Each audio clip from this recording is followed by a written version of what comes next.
Now we are going to discuss liver tumors.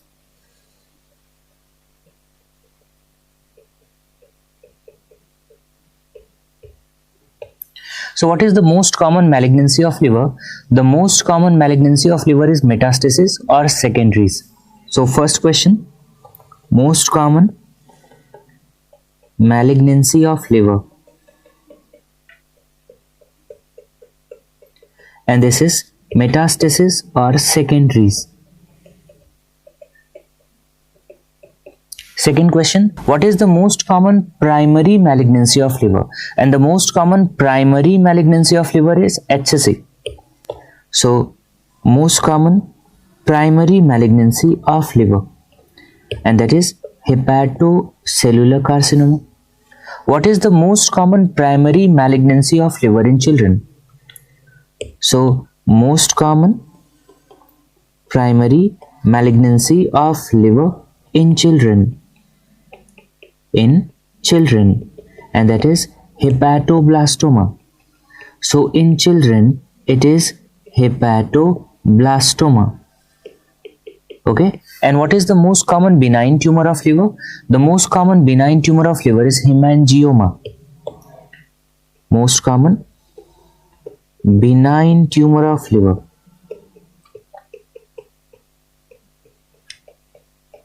and that is hemangioma.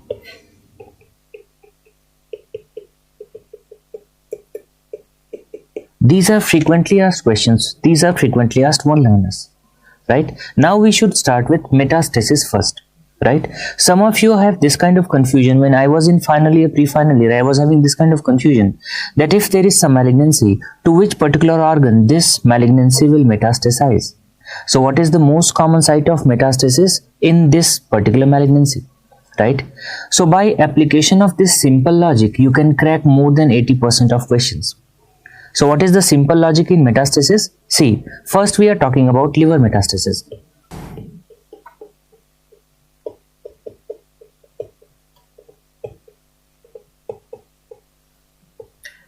Before discussing liver metastasis, you should know that what is the extent of GIT.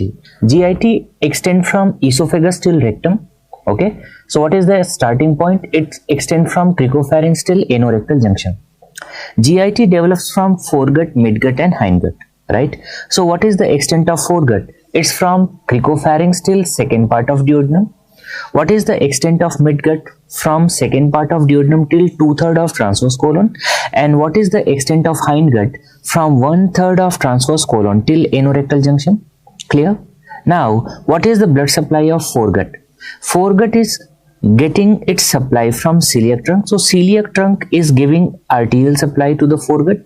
What is the venous drainage of foregut? Now if you see the celiac trunk, there are three main branches. One is left gastric artery, splenic artery and common hepatic artery. Common hepatic gives gastroduodenal and become hepatic artery proper. This gastroduodenal gives superior pancreaticoduodenal and right gastroepiploic artery. Clear? So now if you see the branches of celiac trunk, to each corresponding artery there is a vein. Means if there is left gastric artery, there is left gastric vein. If there is splenic artery, there is splenic vein. If there is gastroepiploic artery, there is gastroepiploic vein. Now see this diagram. This is the liver. Clear? This is the portal vein. This is the inferior mesenteric vein. And this is the superior mesenteric vein. Right? This is the splenic vein. This is the portal vein. You know that left gastric vein also drains into portal vein. And this left gastric vein makes portosystemic anastomotic site at G junction with which vein? With azygous vein. And you know, azygous vein and hemiazygous vein, these are the main venous drainage channels of esophagus. Now you can see that there is a communication between azygous vein and left gastric vein. So I'm repeating, the branches of celiac trunk are left gastric artery, splenic artery and common hepatic artery. So here you can see that left gastric vein is draining into portal vein, splenic vein is draining into portal vein. So directly or indirectly, major part of foregut is being drained into portal vein. Okay, what is the blood supply of midgut? The blood supply of midgut is superior mesenteric vessels, means superior mesenteric artery and superior mesenteric vein. And here you can see even this superior mesenteric vein, can you see, draining into portal vein, and then it is going to the liver. Now the blood supply of hindgut, it is inferior mesenteric vessels, and that is what, inferior mesenteric vein and inferior mesenteric artery.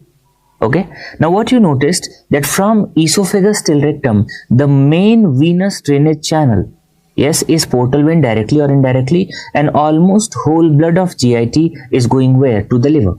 So liver is acting as a filter organ. It is a site of detoxification. It is a site of urea synthesis.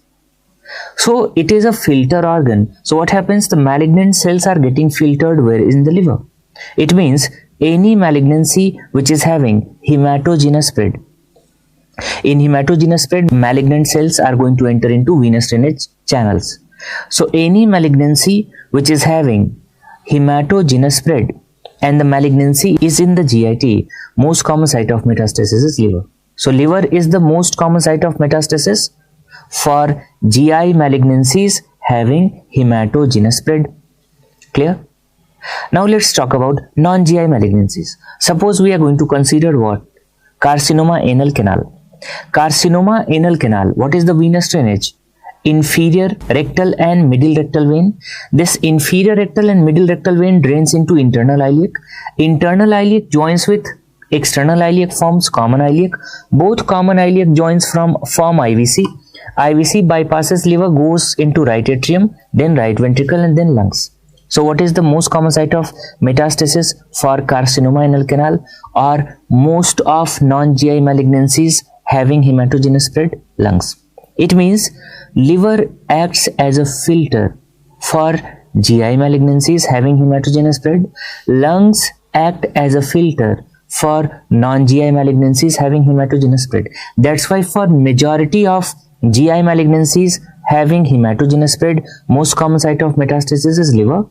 And for non-GI malignancies having hematogenous spread, most common site of metastasis is what? Lungs. So two important points.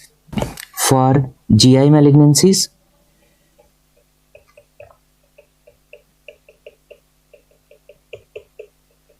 means from esophagus till rectum.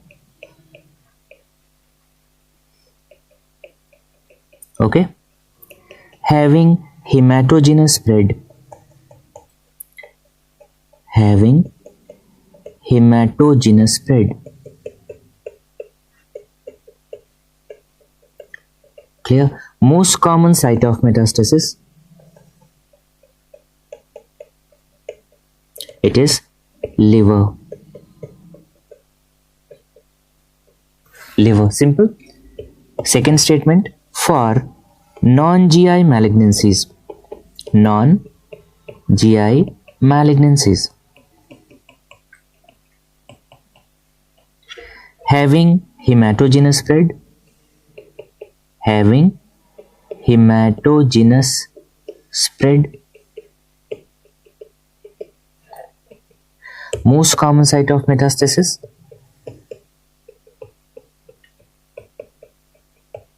and that's lungs. Simple. So you can apply this logic and you will be correct in 80% cases. True, there are exceptions. So I will keep on repeating the exceptions in other chapters, right? So what are those non-GI malignancies which are having hematogenous spread and the most common site of metastasis is lungs? Let's start from oral cavity. So first, carcinoma oral cavity. So just before beginning of GIT, and second, just after end of GIT. So what? Carcinoma anal canal. Carcinoma anal canal. Clear? Now coming to the liver. Liver is HCC, hepatoblastoma, both of these are having hematogenous spread and the malignant cells enter into IVC. From IVC it goes into right atrium, right ventricle and then lungs. So hepatocellular carcinoma and hepatoblastoma. Right? RCC is very similar to HCC in the spread. So RCC is also having hematogenous spread. So RCC. And very similar to RCC, there is Wilms tumor. What is the other name of Wilms tumor? It is nephroblastoma, carcinoma penis, and testicular tumors. Especially which one? Choriocarcinoma. See, most common route of spread in testicular tumor is lymphatic. But if you are talking about choriocarcinoma, which is mainly having hematogenous spread, and the most common site of metastasis is what? It's the lungs. And soft tissue sarcoma. Soft tissue sarcoma. Clear? So in all these GI malignancies, the most common site of metastasis, in all these non-GI malignancies, most common site of metastasis is what? Lungs. This was an image-based question in NEET. What is the diagnosis? Can you see? So on the basis of this appearance, you can make out that this is what? This is the liver metastasis. So patient is having multiple liver metastasis. Okay. First question comes in liver metastasis, that what is the most common primary for liver metastasis? It's the colorectal cancer. So most common primary for liver metastasis, this is colorectal cancer, followed by carcinoma lung. So colorectal cancer followed by carcinoma lung. Clear? What is the concept of primary, secondary? See, suppose a patient is having carcinoma colon, okay, and after 6 months patient had developed metastasis to the liver. So the primary malignancy means where it started, it's known as primary, and where it is going to metastasize, it's known as secondary. So the origin primary and metastasis is secondary. Okay, so most common primary for liver metastasis is colorectal cancer, followed by carcinoma lung. See, this carcinoma lung is notorious for metastasis, right? And it can metastasize to any organ in the body. Carcinoma lung is the most common primary for metastasis to 6 organs. So what are those? Carcinoma lung is the most common primary for metastasis to. Mnemonic is key PAPS. So this is key PAPS. Okay, what is the full form? K means kidney, E means esophagus, P means pancreas, A adrenal, B brain, S skin. Right? So K, this is kidney, E, this is esophagus, P, that's pancreas, A, that's adrenal, is the adrenal, B, that's brain, and S, skin. Clear? Now comes the question. These are the 6 organs where carcinoma lung is going to metastasize, and carcinoma lung is the most common primary. Out of these 6, which one is the most common site of metastasis? Previously, adrenal was most common site of metastasis. Nowadays, it's brain. So brain is the most common site of metastasis in carcinoma lung. In carcinoma lung, brain is the most common site of metastasis. What are the sequence? What's the sequence?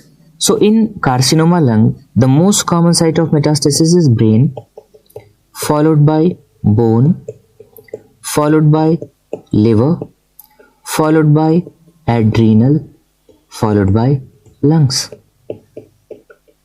Means from one lung it goes to opposite lung. So the most common site of metastasis in carcinoma lung is brain, followed by bone, followed by liver, followed by adrenal, followed by lungs. So how to remember? The mnemonic is BB Lal. So it's BB Lal, right? So adrenal is not the most common site of metastasis in carcinoma lung, it's the brain. Very similar to carcinoma lung, yes, carcinoma breast is also notorious for metastasis. You see, CA breast, its most common primary for metastasis to TLL. It is the most common primary for metastasis to mnemonic is TLL. TLL. So what is T? T means thyroid, L means lungs and lumbar vertebra, and L means leptomeninges. Be careful. If the patient is having brain metastasis, most common primary is carcinoma lung, and if the patient is having leptomeningeal metastasis, most common primary is CA breast. So T is thyroid,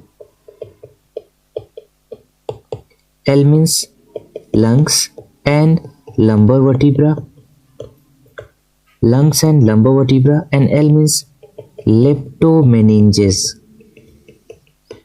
is the leptomeninges. Now one common sense question is there. See, metastasis to heart. What is the most common primary in males and what is most common primary in females? If you are talking about males, a nearby organ. So heart, which organ? Lungs. So most common primary for metastasis to heart. In males it is carcinoma lung and in females it is carcinoma breast. So metastasis to heart. Most common primary in males and in females.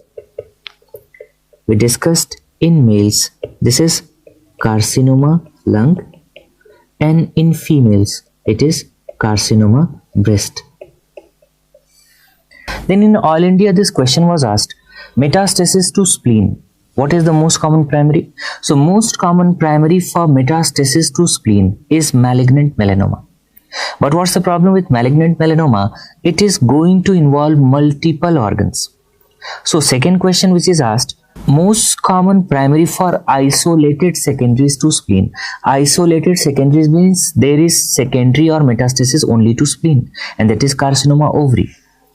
So most common primary for metastasis to spleen, and that's malignant melanoma. It's the malignant melanoma. Clear? And most common primary for isolated secondaries. Isolated secondaries to spleen. Right? And that is carcinoma ovary. This is carcinoma ovary. Okay. After that, what is the most common primary for metastasis to testes? So the most common primary for metastasis to testes is carcinoma prostate, and the most common primary for metastasis to penis is carcinoma bladder. So most common primary for metastasis to testes and penis. For testes, it is carcinoma prostate, and for penis, it is carcinoma bladder. So these are frequently asked one-liner questions related to metastasis. One of the very important metastasis is bone metastasis. Lots of questions are asked. Let's discuss in detail. Bone metastasis. So first question, what is the most common primary for bone metastasis in males and in females? In males it is carcinoma prostate and in females it is CA breast. But if we see the overall incidence, which single malignancy is mainly responsible or most commonly responsible for bone metastasis, it is CA breast followed by CA prostate. So overall most common primary is CA breast followed by CA prostate. So obviously this CA breast is the most common primary for bone metastasis in females, and CA prostate is most common primary for bone metastasis in males. In CA breast there can be both osteolytic as well as osteoblastic secondaries. So question, what is the most common primary for both osteoblastic and osteolytic secondaries in females? Right? And that is CA breast. Question is asked, in CA breast, generally osteolytic is more common or osteoblastic? So in CA breast, osteolytic secondaries are more common than osteoblastic. In carcinoma prostate, there are presence of osteoblastic secondaries. So most common primary for osteoblastic secondaries in males, and that is CA prostate, right? So what is the most common primary for osteolytic secondaries in males? That is also one of the urological malignancy, and that is RCC. So most common primary for, be careful, it's osteolytic secondaries in males, and that's RCC. What is the special feature of metastasis in RCC? That this is osteolytic and hypervascular, and this hypervascular osteolytic secondaries, these are also known as pulsatile secondaries. These kind of pulsatile secondaries are also seen in follicular carcinoma thyroid. Okay, so in RCC there is presence of what? Osteolytic secondaries, and these are hypervascular. These are hypervascular, and this is known as pulsatile secondaries. It was asked many times, right? And these pulsatile secondaries are seen in RCC and follicular carcinoma thyroid. So in the bone, what is the most common site of metastasis? It is the dorsal spine or thoracic vertebra. See, in carcinoma prostate, in carcinoma breast, most common site is lumbar vertebra. But if we are going to see overall incidence, the most common site of bone metastasis is dorsal spine or thoracic vertebra. So overall, most common site of bone metastasis. So overall, most common site of bone metastasis, and that's thoracic vertebra. Sometimes in exam you get this option, what? Dorsal spine. Clear? After that, what is the investigation of choice for diagnosis of bone metastasis? So you have to scan the bone. So if you want to scan the bone, what is the name of investigation? Bone scan, right? So investigation of choice for diagnosis of bone metastasis, for diagnosis of bone metastasis, right? So this is bone scan. And there was one question asked previously, that there is a radioisotope which is useful in painful bony metastasis, and that is samarium 153. Samarium 153, right? This is useful in painful bony metastasis. Painful bony metastasis, right? So these are the important points related to metastasis. Each year, in each paper, there is minimum one question asked directly or indirectly related to metastasis, and by this simple logic and concept you can easily crack that question. Now we are going to discuss hemangioma. Hemangioma.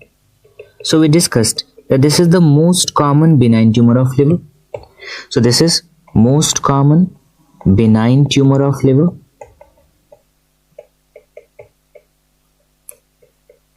Okay. Hemangioma is more common in females and it is associated with OCPs. So it is more common in females and it is associated with OCPs. Now see, hemangiomas are of two types. One is capillary and one is cavernous. In majority of cases of liver hemangioma, the size is small. But sometimes the size is more than 5 cm, and that is known as what? Giant hemangioma, right? So what are the types? It can be capillary or cavernous. Capillary or cavernous. In majority of cases, the size of hemangioma is less than 5 cm. What is the definition of giant hemangioma?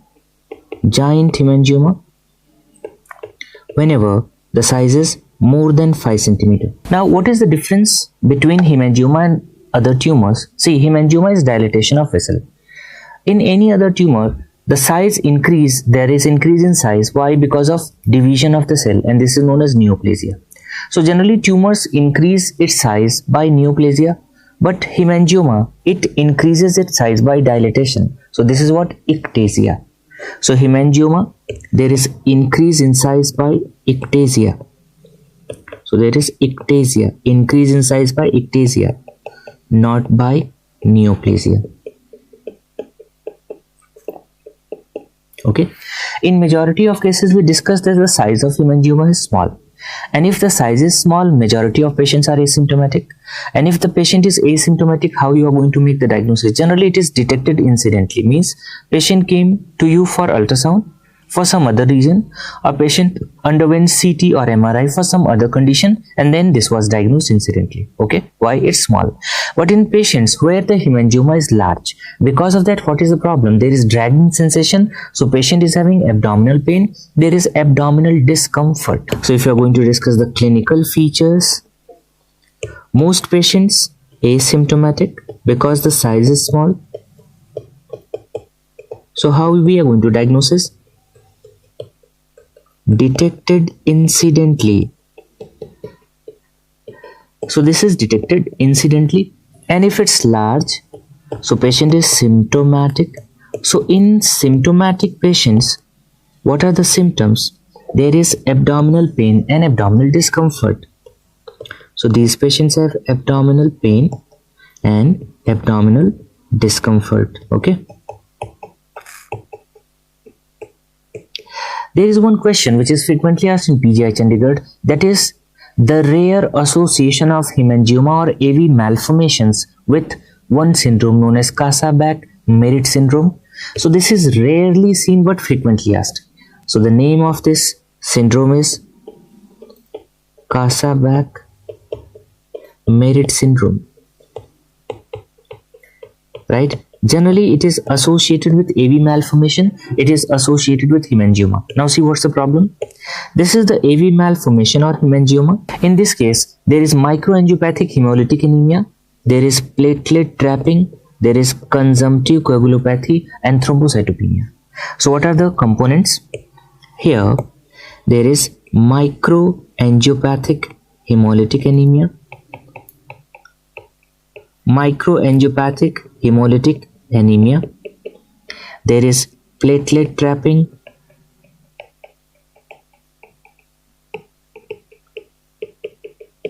consumptive coagulopathy and thrombocytopenia. Consumptive coagulopathy and thrombocytopenia. Okay, right? How we are going to make the diagnosis? Be careful, this is vascular tumor, highly vascular tumor. So which two investigations are contraindicated? In highly vascular tumor, FNAC or biopsy is contraindicated. So here FNAC and biopsy is contraindicated. Investigation of choice for diagnosis is what? MRI. So how we are going to make the diagnosis? Investigation of choice for diagnosis, that is MRI. And on MRI, there is peripheral nodular enhancement. So what is the appearance? There is peripheral nodular enhancement.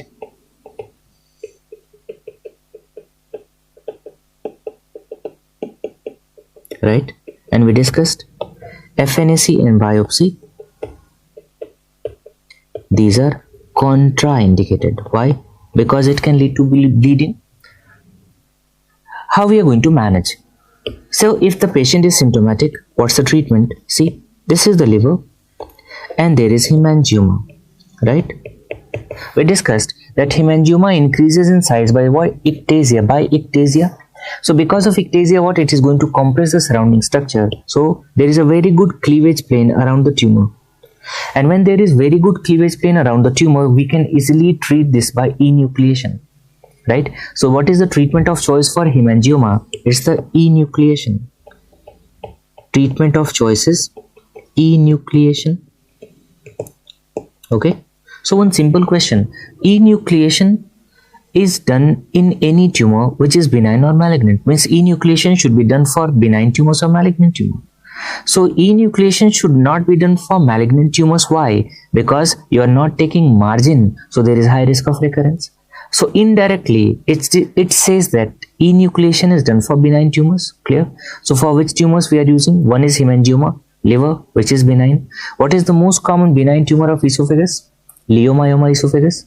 What is the most common mesenteric cyst? That is chyliolymphatic cyst, that is also benign. And what is the only benign tumor in pancreas? Yes, insulinoma. So if it's in head of pancreas, in all these four situations, we are going for enucleation, right? So enucleation is the treatment of choice. Enucleation is the treatment of choice in which conditions? First, hemangioma liver.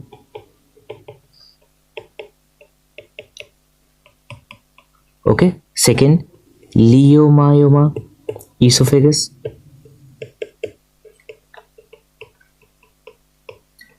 Third, chyliolymphatic cyst. It's a type of mesenteric cyst. And fourth, insulinoma, located in head of pancreas. Insulinoma, located in head of pancreas. So in all these four conditions, what is the treatment of choice? Enucleation. Now what is the second most common benign tumor of liver? That is FNH, focal nodular hyperplasia. Again it's benign. So next is focal nodular hyperplasia is the second most common benign tumor. Second most common benign tumor, right? Hemangioma is more common in females associated with OCPUs. Focal nodular hyperplasia is also more common in females associated with OCPUs, and hepatic adenoma is also more common in females associated with OCPUs. Now see, the strongest association is there with hepatic adenoma and the weakest association is there, or less strong association is there with what? FNH. So here, this is also more common in females associated with OCPUs, but it is less strong association. In FNH, hepatic architecture is maintained. Majority of patients are having small tumor, it's benign and asymptomatic. So clinical features, it's asymptomatic, detected incidentally, diagnosed incidentally. Now see, the questions related to focal nodular hyperplasia, these are asked mainly in pathology and radiology. So if you see the gross appearance of tumor, can you notice that there is central stellate scar? What? In this tumor there is central stellate scar, and this is visible on CT also. And another characteristic feature of tumor is that this tumor is having central feeding arteriole with multiple peripheral branches. So if it is having central feeding arteriole with multiple peripheral branches, this kind of appearance is known as, yes, spoke wheel appearance or cartwheel appearance. See, this is kind of appearance. So there is central feeding arteriole with multiple peripheral branches, and this is spoke wheel or cartwheel appearance. So two appearances. On CCT, there is central stellate scar, central stellate scar, and on angiography, obviously this is related to vessels. So on angiography, there is cartwheel or spoke wheel appearance. So there is cartwheel or spoke wheel appearance. Clear how it looks on CT? So here you can see this is the tumor and this kind of scar is there. So central stellate scar, and here you can see this kind of scar is there. Clear? So this is the central stellate scar. Since the tumor is benign and patient is asymptomatic, so in majority of cases what is required? Nothing, only observation. So the management, only observation. Clear? Excision is done in cases of diagnostic uncertainty, when you are not sure that what kind of mass is there in the liver. So in cases of diagnostic uncertainty,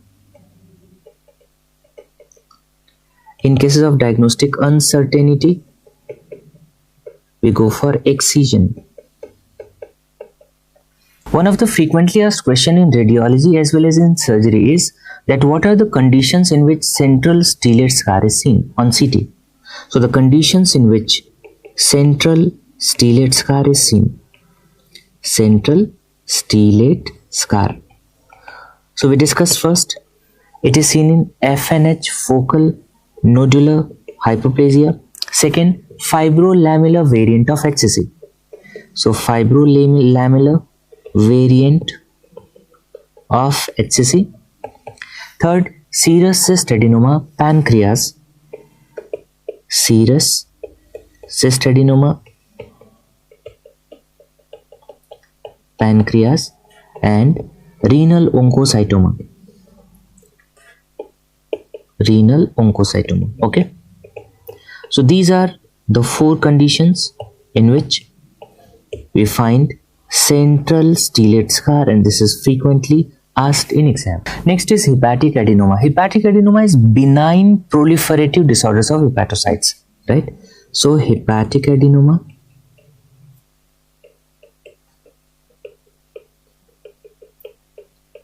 this is benign proliferative disorder of hepatocytes.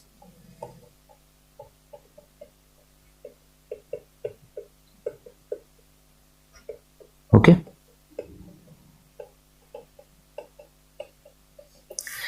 This is more common in females associated with OCPs, and we discussed that there is strong association. Now see the problem of hepatic adenoma. First problem, that there is low risk. What? There is low risk of malignant transformation into HCC. Means there is risk. Okay, so there is low risk of malignant transformation to HCC. Second problem here, the hepatic architecture is not maintained. Here, hepatic architecture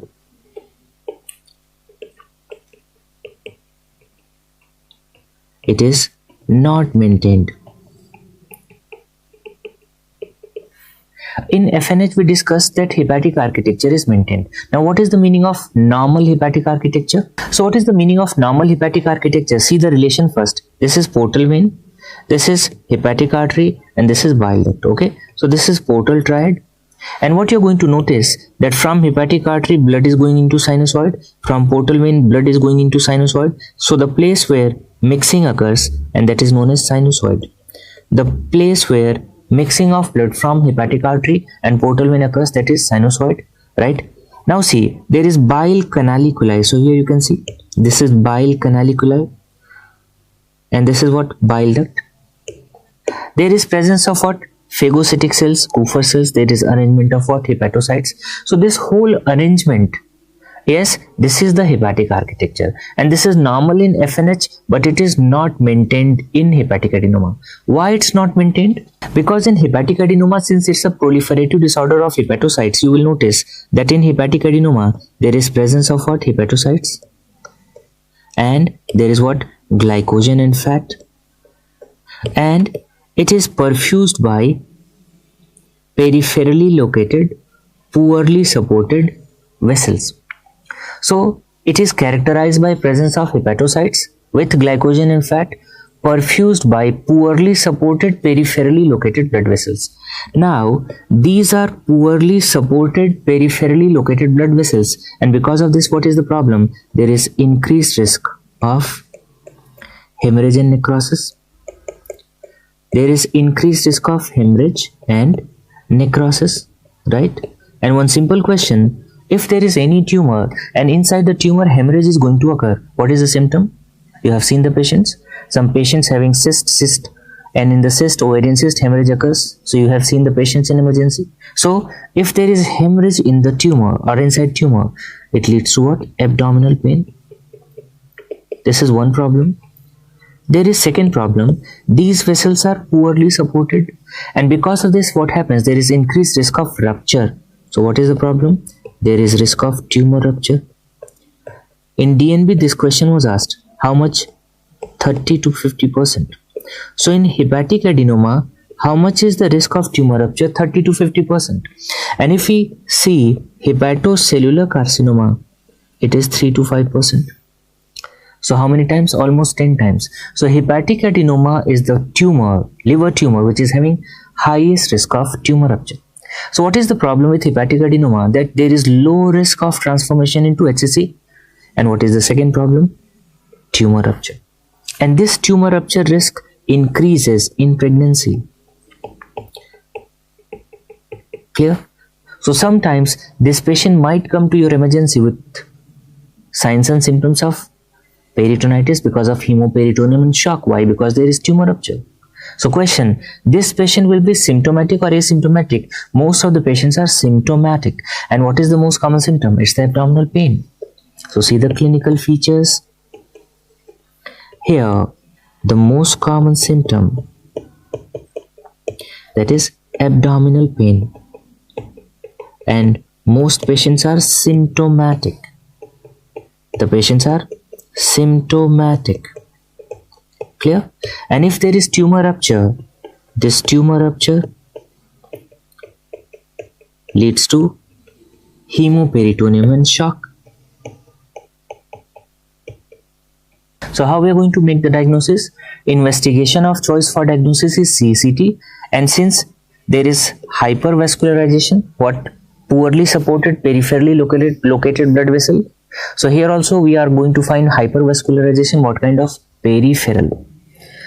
So diagnosis, investigation of choice for diagnosis, that is CCT, and on CCT we find what? Peripheral hypervascularization. So there is peripheral hypervascularization. Clear? This tumor is just like a time bomb. Why? Either there is malignant transformation, though the risk is low, or the chances of tumor rupture are there. So it's better that you should diffuse this time bomb as soon as possible. So what is the treatment? The treatment is excision. So in all cases, what we go for? We go for excision. Now we are going to discuss hepatocellular carcinoma, and first of all we will discuss the risk factors for hepatocellular carcinoma. So see the list of risk factors for hepatocellular carcinoma. The risk factors are broadly included into 3 groups. So what are those groups? The first is cirrhosis. Second is metabolic disorders.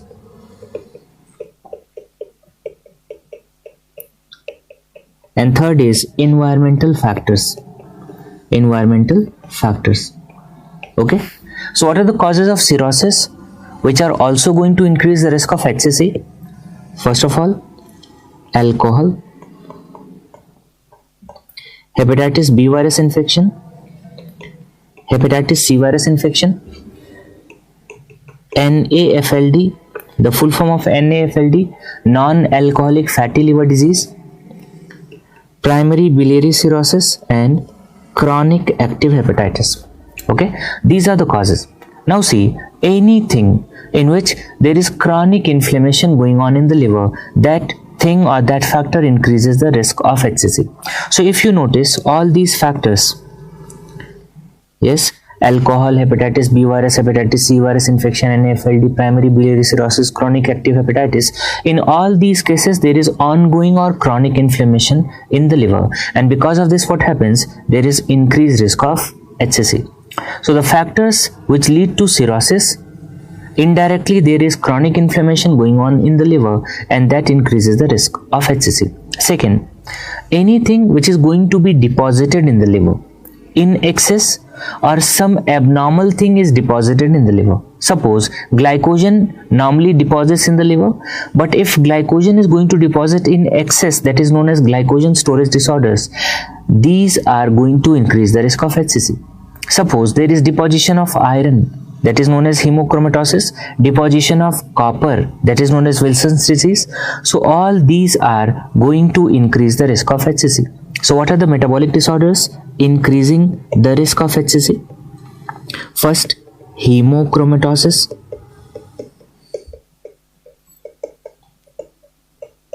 Wilson's disease,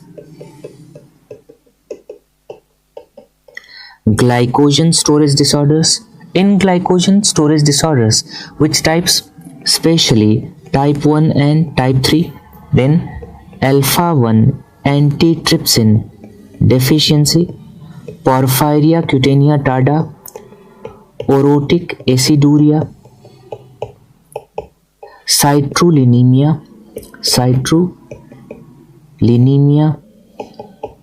and Alagille syndrome. What is Alagille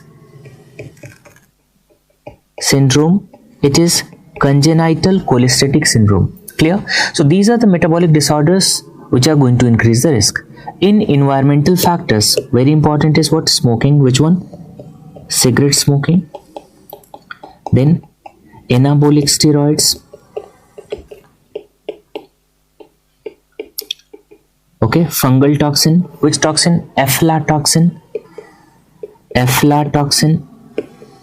And one radio contrast agent which increase the risk of HCC, not HCC, many other malignancies, and that is what? It's the thorotrast.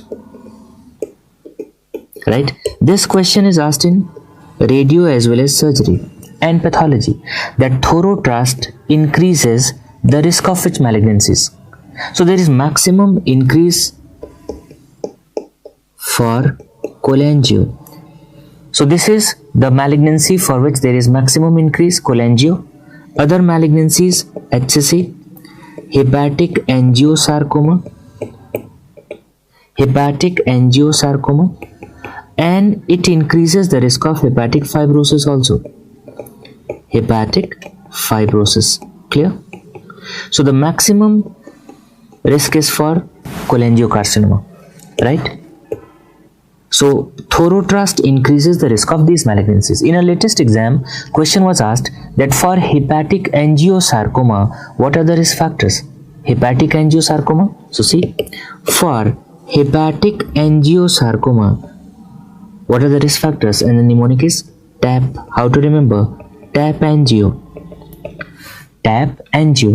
T means thorotrast,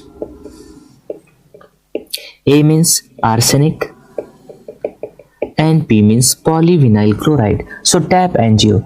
So this is the list of risk factors which is very, very important. Now we are going to discuss in detail the hepatocellular carcinoma.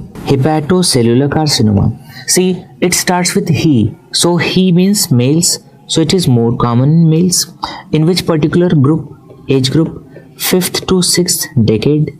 And in which part of world it is common? It is seen in Asian population and it is seen in sub-Saharan Africa.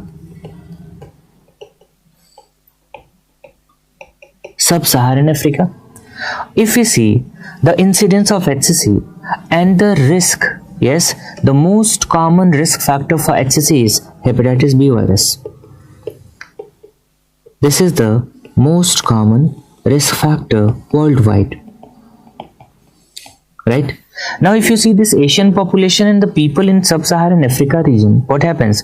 There is increased risk of HBV infection, right? And that's why HCC is very common in these areas.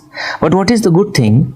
Suppose a person is going to acquire, suppose a doctor is going to acquire hepatitis B virus infection because of needle prick, and a child is going to acquire HBV infection from mother, right? So if the child is going to acquire this infection, the risk of development of HCC is higher as compared to adults.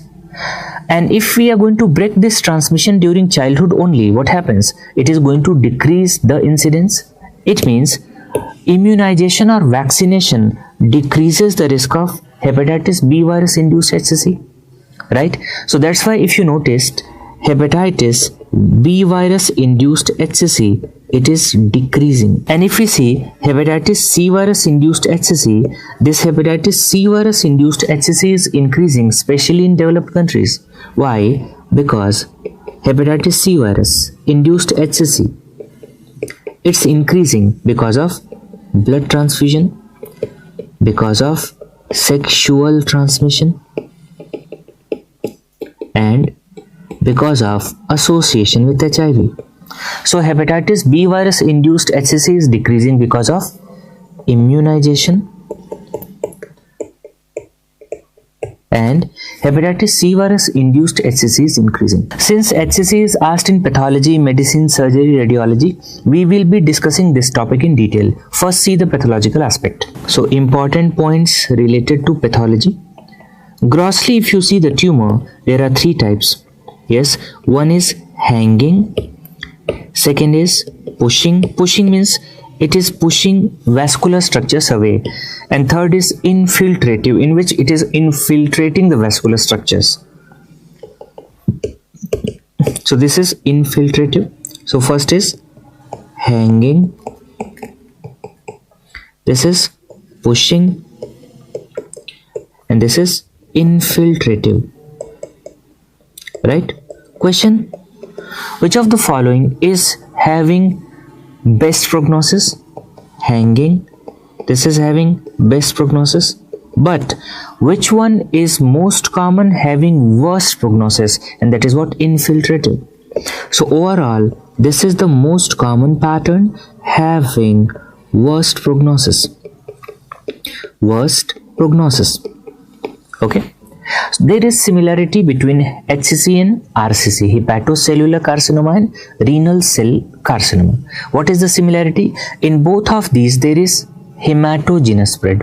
Clear? So in RCC, see, there is hematogenous spread, right? And here you can see the tumor thrombus is going to infiltrate or invade which vein? Renal vein. Via renal vein, it is going to enter into IVC, and via IVC, it can reach up to right atrium. Clear? So in RCC, the tumor thrombus can reach up to right atrium. Okay. Now see the HCC. This is liver. This is portal vein. Okay. These are the branches of portal vein. This is the hepatocellular carcinoma, HCC. Right? We discussed that this HCC is exclusively supplied by branches of hepatic artery. Right? There are two kinds of tumor dissemination in HCC. One, via the branches of portal vein, and second, via hepatic vein. So this is inferior vena cava, and via hepatic vein, it can enter and it can go to IVC, and then it can metastasize to lung. But this is not very common.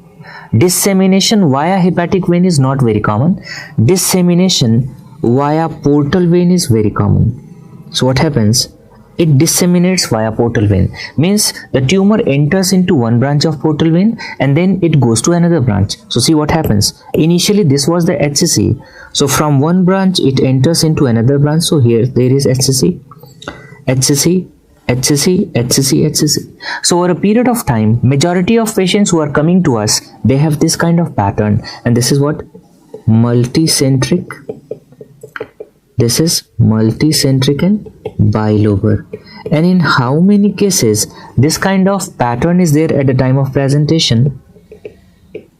75 to 80%. So this is multicentric and bilobar pattern. Why? Because there is spread along the portal vein. You must be thinking that how it's possible, because in veins only unidirectional flow is possible because veins are having valves, but portal vein is valveless. Not only portal vein, there are 5 major veins in the body which are valveless. So what are those valveless veins? Mnemonic is IPS-BD is valveless. Okay, I means inferior vena cava, P means portal vein, S means superior vena cava, B means Batson plexus, D means dural venous sinuses. So B, that's Batson plexus, and this is dural venous sinuses. Right? That's why it's possible. So from one branch it is going into another branch. I told you that the spread via hepatic vein is not very common. That's why generally this pattern is there. But in some patients, what? Metastasis also occurs, and if there is dissemination via hepatic vein, it enters into IVC. So most common site of metastasis in HCC is what? Lungs, we discussed. So at the time of presentation, this patient is having multiple tumors in the liver, and when the patient is having multiple HCC in the liver, both lobes are involved. At the time of presentation, patient says that, sir, I'm having severe pain in abdomen. So what is the most common symptom? Abdominal pain. And what is the second most common symptom? It's the weight loss. So see the clinical features in HCC. Most common symptom. The most common symptom is abdominal pain, followed by weight loss. Okay. In Viva, generally a question is asked, what is the definition of significant weight loss, right? But this question was asked in NEET and DNB. So what is the definition of significant weight loss? So in 1 month, how much weight loss should be there? More than 5%. In 6 months, how much? More than 10%. And in 1 year, how much? More than 20%. You have to remember, this is the definition of significant weight loss. Generally asked in Viva, but this was asked in both DNB and NEET. Right? We discussed that in majority of liver disorders, 2 symptoms are complementary. One is anorexia and second is fatigue. Right? So what are the other symptoms which are seen in HCC? In these patients, there is anorexia, there is fatigue. Percentage is asked, that in how many patients you see jaundice. So jaundice is seen in 10% patients. Tumor rupture, we discussed that in hepatic adenoma, the risk of tumor rupture is 30 to 50%. And how much is the risk of tumor rupture in HCC? It was 3 to 5%, right? See, HCC is exclusively supplied by branches of hepatic artery and the tumor is hypervascular. And if on the surface of hypervascular tumor you are going to put the stethoscope, what you are going to hear? Bruit. So there is audible bruit. Since the tumor is hypervascular, there is audible bruit in 20 to 25% patients, right? Now see, just like RCC, in HCC also there is presence of paraneoplastic manifestations. So what are those paraneoplastic manifestations which are seen? See, the most common is hypercholesterolemia and the second most common is hypoglycemia. So paraneoplastic manifestations,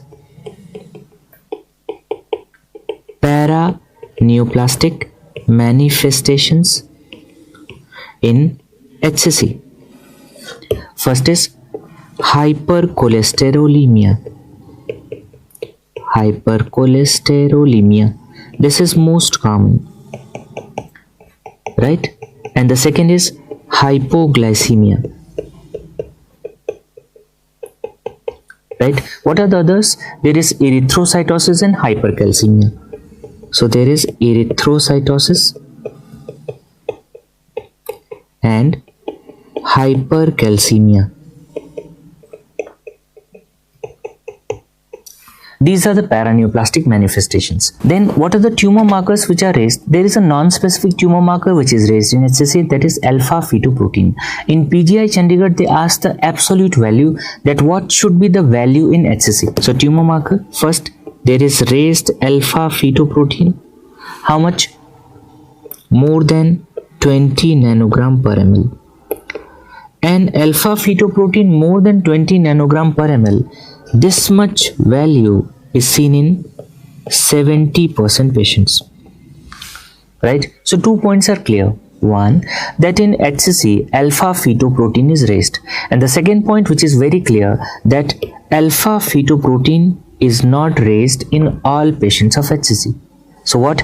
There might be a situation where patient is having HCC and alpha-fetoprotein is normal. There is a second marker which is raised, asked in exam, and that is PIVKA2. PIVKA2. What is the full form of PIVKA2? It is the protein induced by vitamin K absence 2. Protein induced by vitamin K absence 2. Then questions are asked related to investigations. See the first question.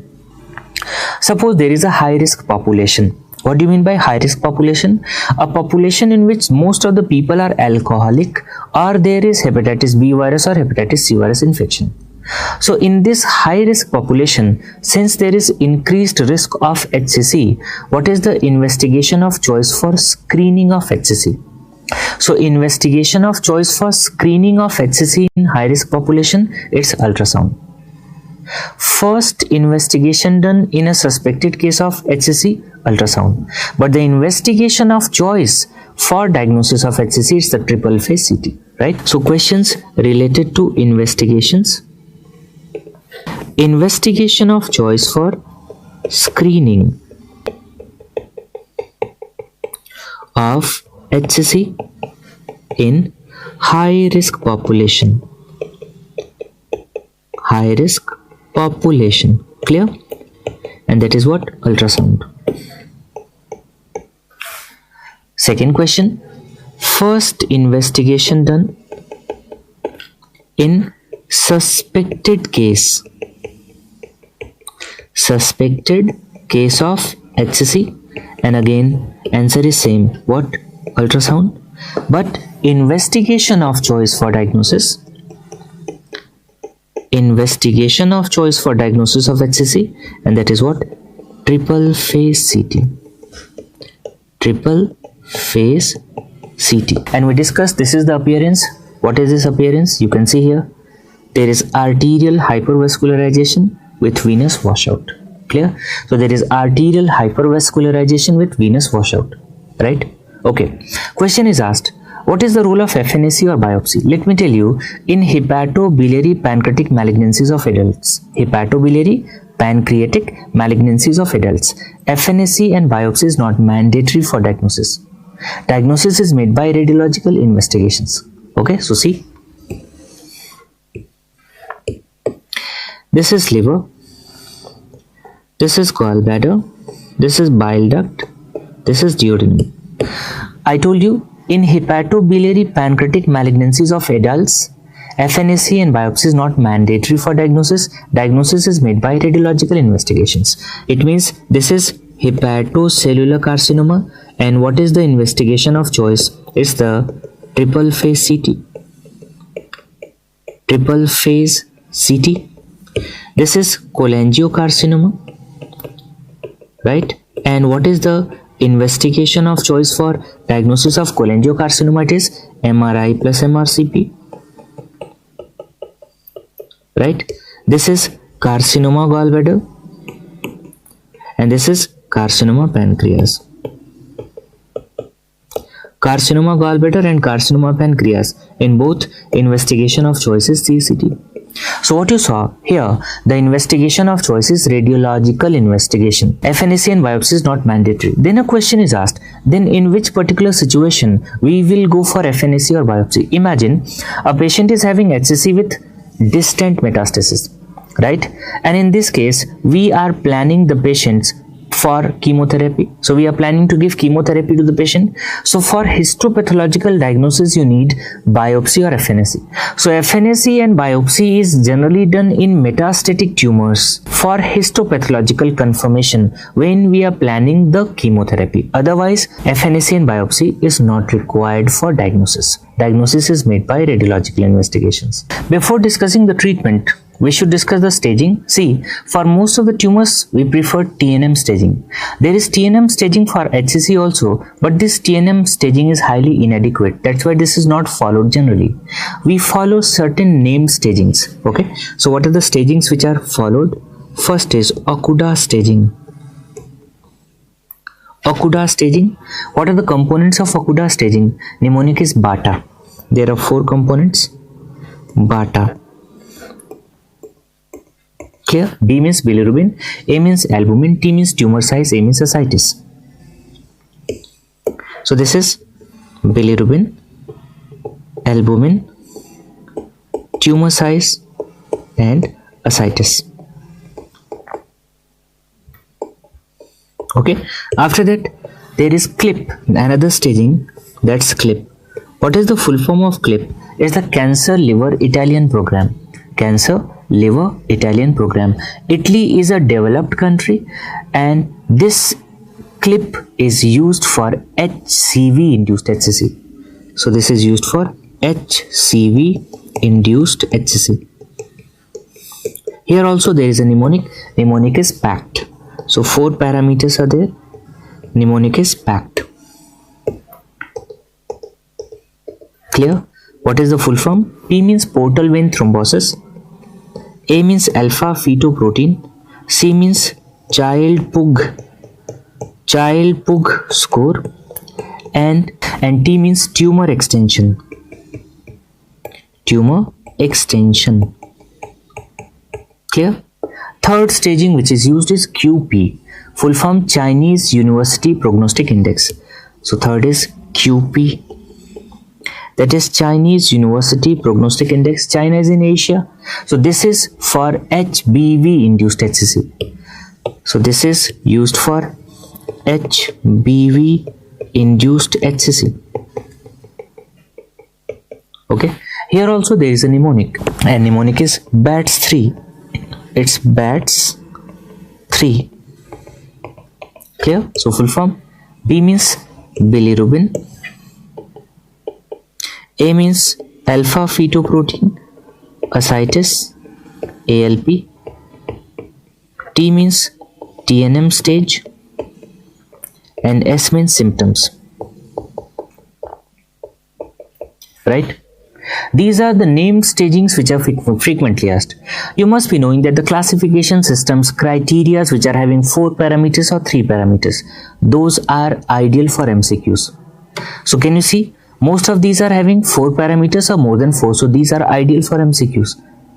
And how you can remember the parameters? Mnemonic is already there. Another question, out of these 3, which one is most preferred or which one is most commonly used? So obviously it's Okuda. Why? Because CLIP is only for HCV induced HCC, QP is only for HBV induced HCC, so the most commonly used, and that is what? Okuda. Right? Now how we are planning the treatment? The treatment of HCC is based on a criteria that is known as BCLC criteria. What is the full form? Barcelona Clinic for Liver Cancer. So management of HCC, it is based on a criteria known as BCLC criteria. Clear? And this BCLC criteria is based on Okuda staging. It is based on Okuda staging and patient performance status. Patient performance status. Clear? Now see the presentation. We discussed that there are generally 2 presentations, 2 kinds of presentation. One, in 75 to 80%, this is the presentation. Patient is having multicentric and bilobar HCC, and that is unresectable. And in the second situation, 20 to 25% patient is having a resectable tumor. So this is the situation in 75 to 80%, and this is in 20 to 25%. So here you can see it is multicentric and bilobar, so the tumor is unresectable, and here the tumor is resectable. Clear? If the tumor is unresectable means you cannot resect, so you have to go for palliation.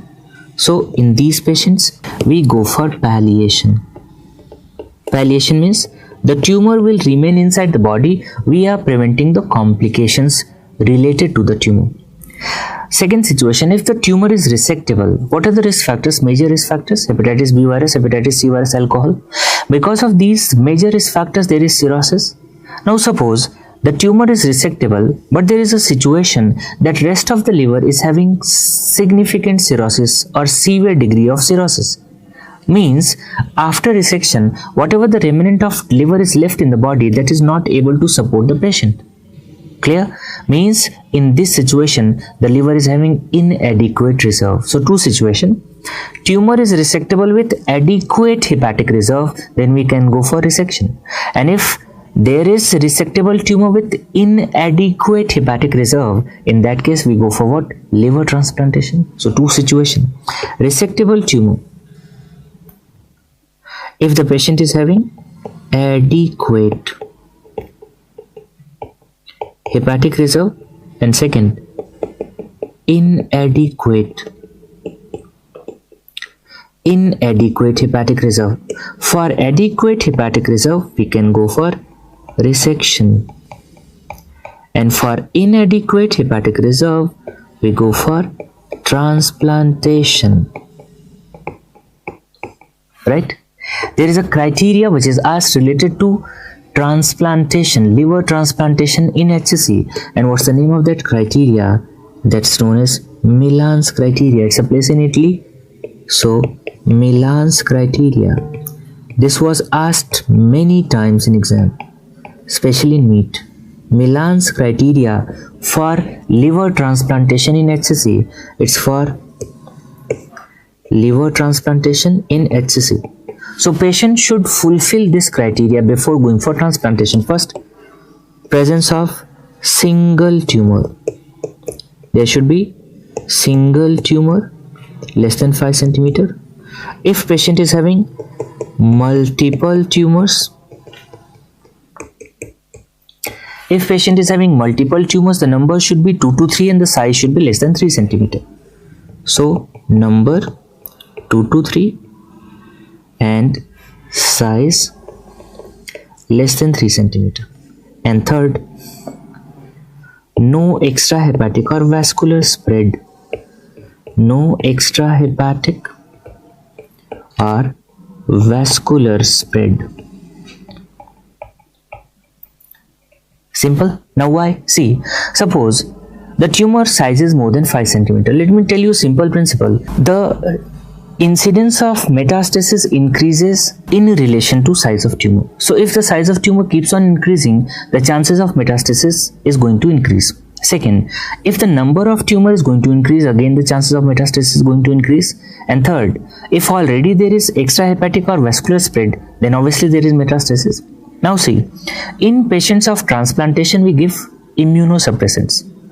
So immunosuppressants is going to suppress your immunity. Our immunity is going to fight against two important things. One is pathogens or microorganisms, and second is what? Malignancy, right? So if a patient is already having advanced malignancy and you give immunosuppressants, what will happen? There is high risk of metastasis.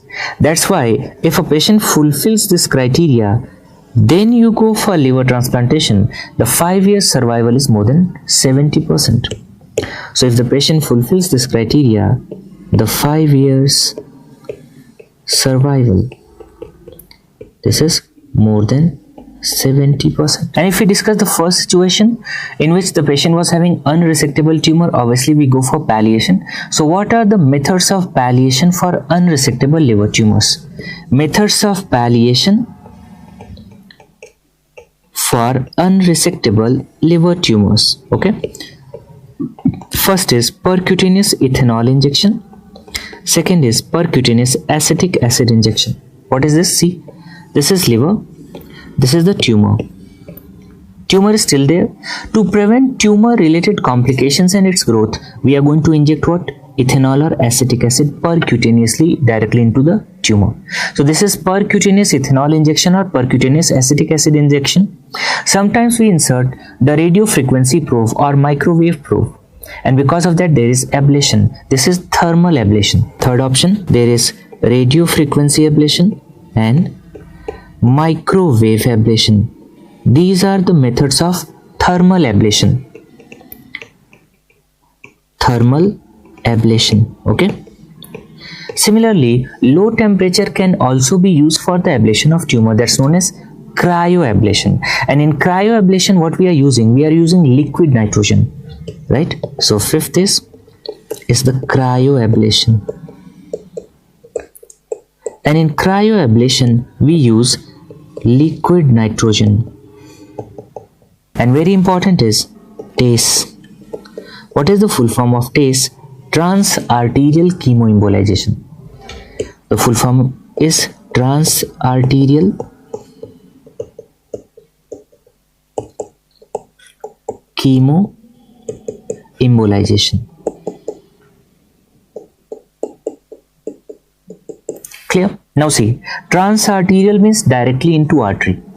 Chemo means we are giving chemotherapy as well as embolizing agent. So chemotherapy is attached to the embolizing agent and this is directly given into the artery supplying the tumor. How it's given? See, so in transarterial chemoembolization, can you see via catheter you are going to enter into femoral artery, then enters into aorta, then you go into the branch of hepatic artery which is going to supply the tumor. Can you see here? So this is the branch of hepatic artery which supplies the tumor. So there is chemotherapy agent which is attached over a surface of embolizing agent. Clear? So this is embolizing agent and the chemotherapy agent is attached here. When this is directly injected into the artery, what will happen? If this is the tumor and this is the artery supplying the tumor, what will happen?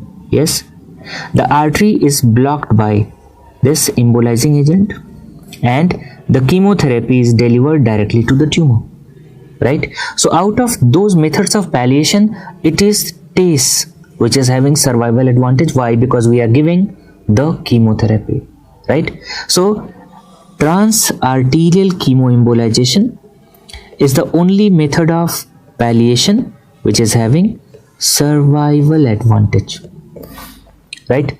Question: what is the chemotherapy agent used in TACE? So we use cisplatin and we use doxorubicin. So in liver, in TACE, cisplatin and doxorubicin is used. To how to remember? You can easily remember it with LCD. Mnemonic is LCD. So in liver, cisplatin and doxorubicin is used. So transarterial chemoembolization is the only method of palliation having survival advantage. Suppose patient is having advanced and metastatic HCC. So in cases of advanced and metastatic HCC, we give a drug, and that's sorafenib, right? So for advanced and metastatic, HCC, we give sorafenib. Okay.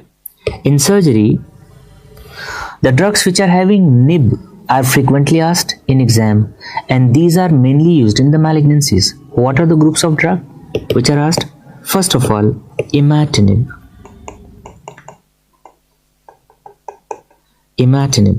So imatinib is the drug of choice for GIST and CML. It's the drug of choice for unresectable GIST and CML. What is the full form of GIST? Gastrointestinal stromal tumor. CML means chronic myeloid leukemia. Nowadays, imatinib is the first line agent for unresectable DFSP. This is the first line agent for unresectable DFSP. What is the full form of DFSP? Dermatofibrosarcoma protuberans. It is a type of sarcoma, dermatofibrosarcoma protuberans, right?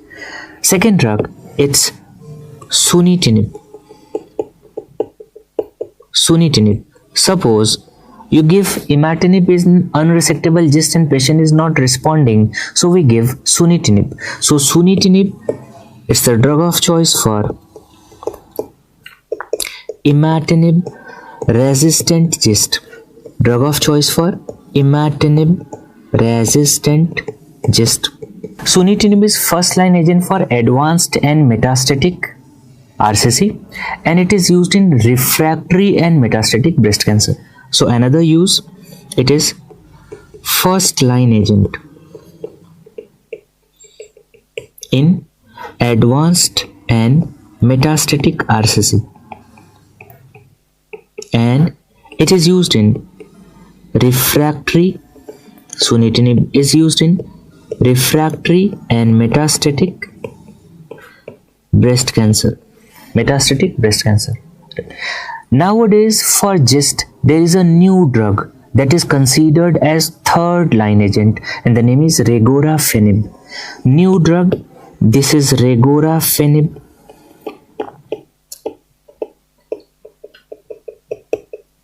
And this is third line agent for GIST. So this is third line agent for GIST. Another new drug which is used for advanced and progressive medullary thyroid cancer or medullary carcinoma thyroid, or I should say this is the only US FDA approved agent for advanced and progressive medullary thyroid carcinoma, and that is vandetanib. So another new drug is vandetanib.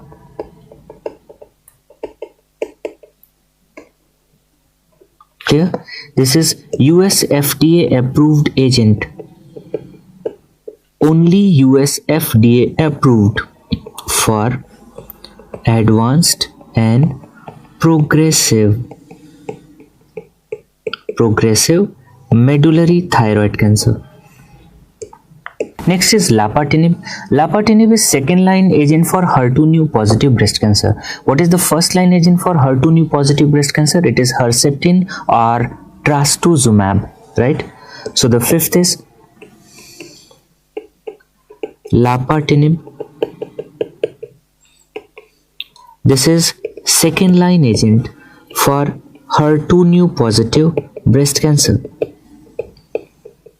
Second line agent for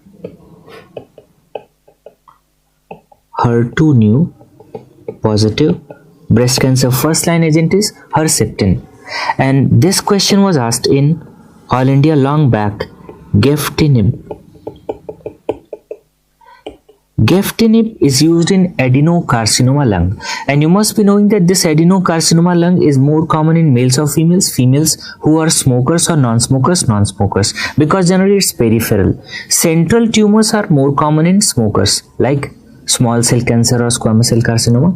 This adenocarcinoma, this is a peripheral tumor, it is more common in non-smokers. So Geftinib is used for adenocarcinoma lung in females who are non-smokers. So the list is very important. Every year there is one question from this list. Now in pathology there is a variant of HCC which is frequently asked. Sometimes it is asked in surgery also. That's fibrolamellar variant. Okay. So what's the fibrolamellar variant of HCC? Right. Let's compare. We discussed hepatocellular carcinoma, so it was more common in males, but this fibrolamellar, this is more common in females. So if you see Asia, Southeast Asia or India, so in Southeast Asia or in India, it is more common in females. But if we see the whole world, in the world, the incidence is equal. Clear? So in India or Southeast Asia, it is more common in females. Worldwide, equally seen in males and females. Hepatocellular carcinoma is seen in 5th to 6th decade. But fibrolamellar variant of HCC, it is seen in young patients. So here, this is seen in young patients. It is well circumscribed, non-encapsulated tumor.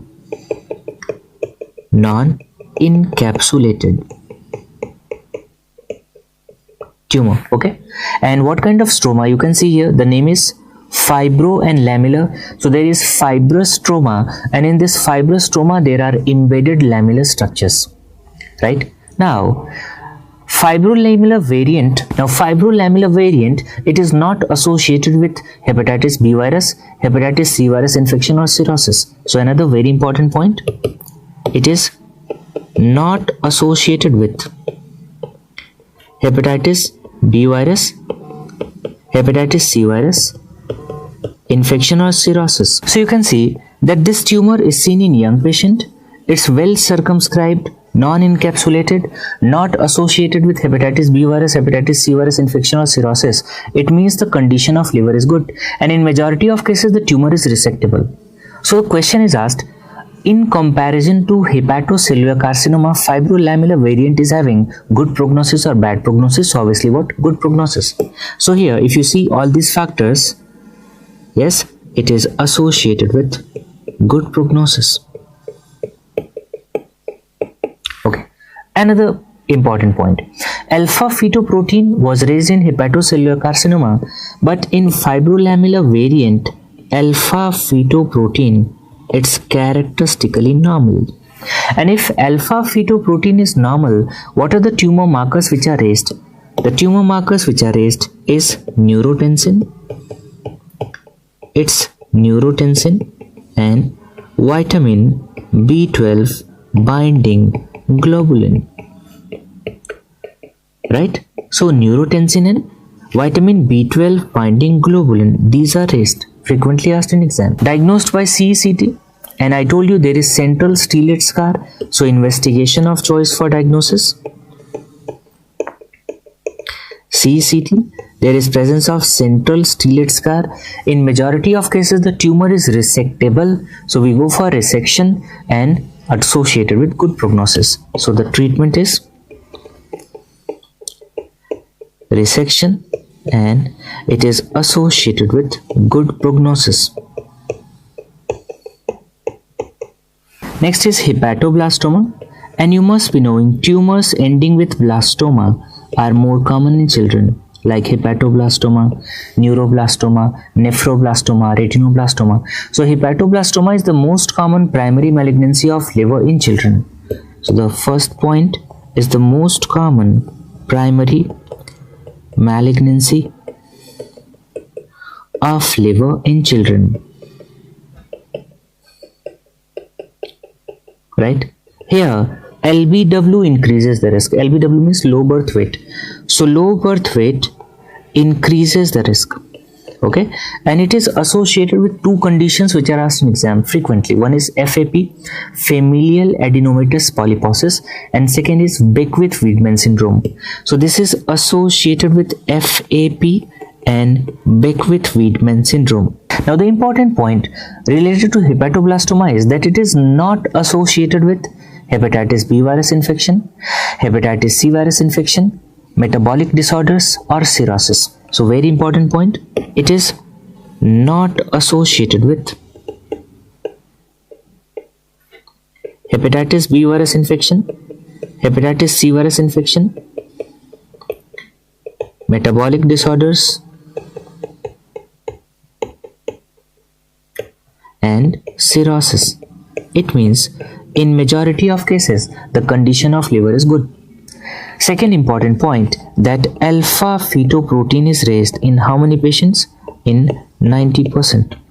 We discussed that in HCC alpha fetoprotein is raised in 70% patients, but here it's raised in more than 90% patients. See, majority of patients are asymptomatic and this is the malignancy of childhood. So see the clinical features. So what is the age of presentation? Most of the patients are less than 18 months of age. Most of the patients. And all patients are less than 3 years. All patients are less than 3 years. What is the problem? Patient is having a tumor, but there is no symptom. So mother is going to bring the baby and mother will tell you that, sir, I was giving birth to the baby and during giving birth I noticed that there is a lump in the abdomen. So what is the most common presentation is the asymptomatic intra-abdominal mass. Asymptomatic intra-abdominal mass, and that is what hepatomegaly. So what's the most common presentation?